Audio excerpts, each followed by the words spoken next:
And in the interrogation that took place in October last year, the suspect confessed doing a recce of Dilsukh Nagar. That is where those blasts took place.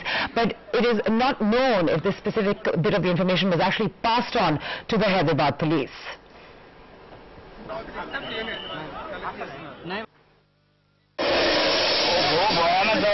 सब लोग इधर परेशान हो गया तो क्या हुआ क्या बोलते बिल्डिंग का तक शेक हो गया इधर ब्लास्ट के बाद पुलिस कितनी देर में पहुंची कैसे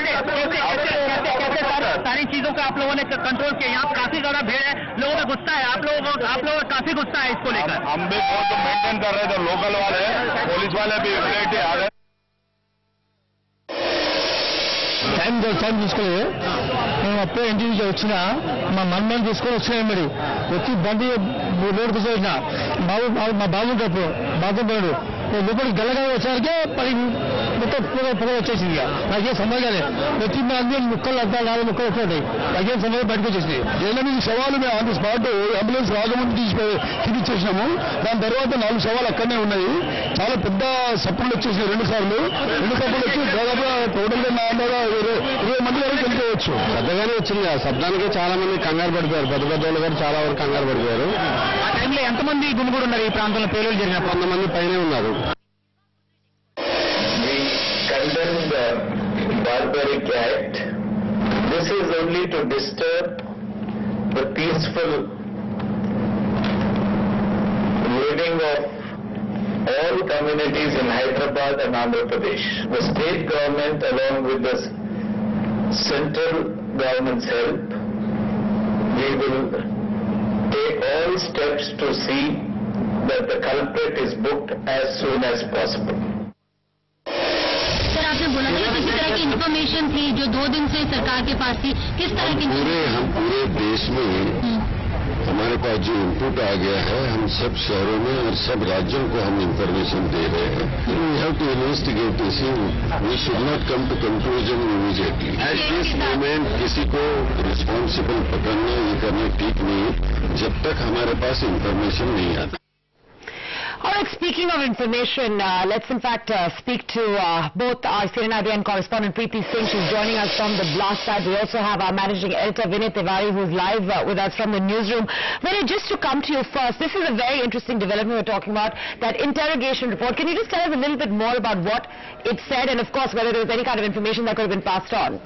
Well, Fatima, what we can confirm is that the Delhi Police's special cell, which is the specialized anti-terrorist unit, had arrested an individual called Maqbool. And this particular individual was actually arrested from Hyderabad itself in October on the basis of some information provided by 4 other accused that had been arrested earlier.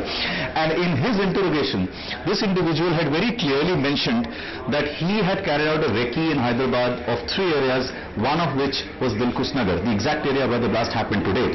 Now, this is information that the Delhi Police obviously managed to get in their interrogation in October last year.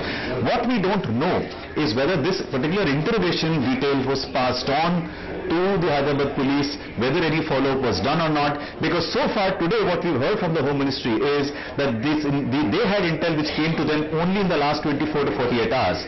So whether this intel was different from the one which this interrogation report talks about, or it's actually a supplement to what has already been passed on to the police, we don't know. But what we know for a fact is that 4 months ago there was at least one state police in this country which knew about a possible plot or a possible area which had been wrecked by a person who has been accused of terror charges and was in a custody of that particular police. Vinay, just to go back to that interrogation report, the man really talking about the recce that he supposedly did, any more details that you could share with us about that? Well, this individual's background, I think, should point a lot to how he had everything to do with Hyderabad surrounding areas. For instance, the police in the report mentioned that this person had previous cases against him, all of which were either in Hyderabad or around that area. I mean, there are cases of Arms Act, there were cases under the Explosive Substances Act registered in his name, all in the Begumpet, Secunderabad, Hyderabad city area from where he belongs to. So very clearly, he was one of those people who would have had extensive knowledge of the local sleeper network or the local cells which are inevitable in a case like this. They are always used, no matter what organization gets involved in conducting a terror attack. You cannot conduct an attack like this without the involvement of a local sleeper unit which exists in cities like Hyderabad or other vulnerable cities. So clearly he was a person who would have known far more. Now whether our intelligence systems or our police systems or our cooperation levels were able to extract that information and utilize it is something on which there is a huge question mark, Fatima. Do stay with me, because I'm just going to go back to Preeti, who's of course been tracking this news throughout the evening. Preeti, we know at least 12 people have died, many have been injured. Those injured have basically been taken to two main hospitals. Just give us a sense as to how things are now. Well, Fatima, we are here on ground here at one of the explosion sites. Remember, the two explosions happened just very close to each other. In fact, one in front of the theatre, one at a tiffin center where we are standing. You can see the investigating agencies here, officials from various investigating agencies, the NIA, the Octopus, which is the local state investigating agency, the NSG commando team is also here. The cause of concern really for the forensic team officials here has been the regular VIP visits that continue even now. In fact, if my camera person can just show you visuals, their regular VIP visits, and that really is stalling the process of collecting evidence from this area. In fact, the Chief Minister there announcing a compensation of about 6 lakh rupees to the victims. We understand, we have been speaking to various people who've been put in various hospitals. Remember, the injured number is way above 50. 12 people have died. The injured have been shifted to government hospitals nearby, also private hospitals. Ambulances continue to remain on standby. In fact, rounds are being made by those ambulances to see in case if there is any emergency required. For now, though, all the injured have been shifted to hospitals. Doctors there telling us, we have some of them on record telling us that surgeries are being performed even as we speak.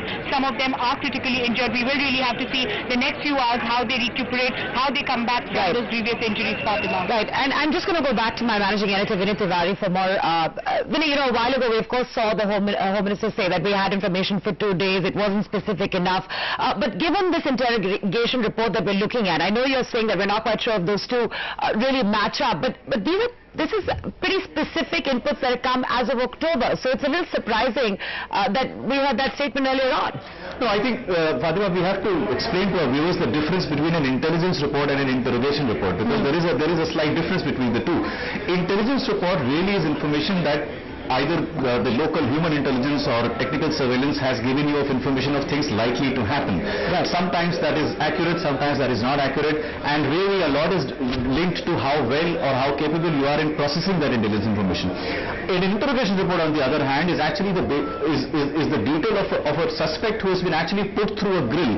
Right. He has been actually questioned, there are specific questions put to him, he is giving you specific answers, and all this interrogation details actually go as part of your formal legal proceedings against an individual. While intel is still shared between states, in the absence of a NAT grid, in the absence of an NCTC kind of a structure, there is absolutely no or very little sharing of interrogation details that happens between various states. So it is quite possible that Delhi's special cell, which is really the anti-terror force, has collected lots of details through various interrogation reports.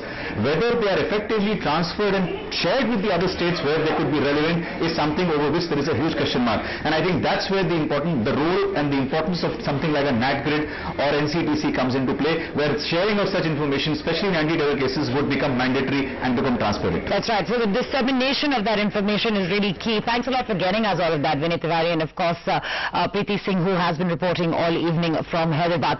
Just to tell you a little bit more about the area where all of this happened, Dilsukh Nagar is one of the most crowded areas of Hyderabad and was probably selected for a maximum impact. Just take a look at this.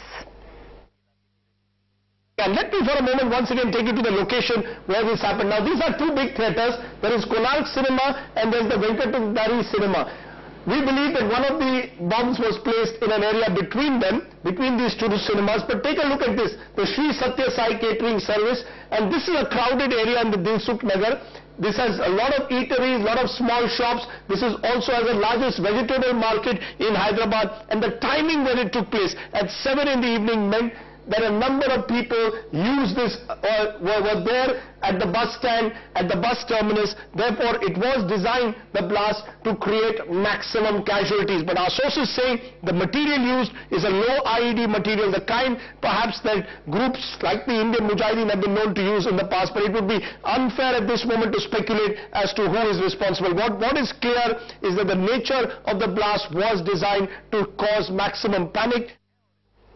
And we do know that 12 people are dead and 57 at least injured, and they're trying to be sort of brought back in the hospital. But we have also had a lot of political reactions that have poured in on Thursday evening, all of them calling for calm. Here are some of those voices. I strongly condemn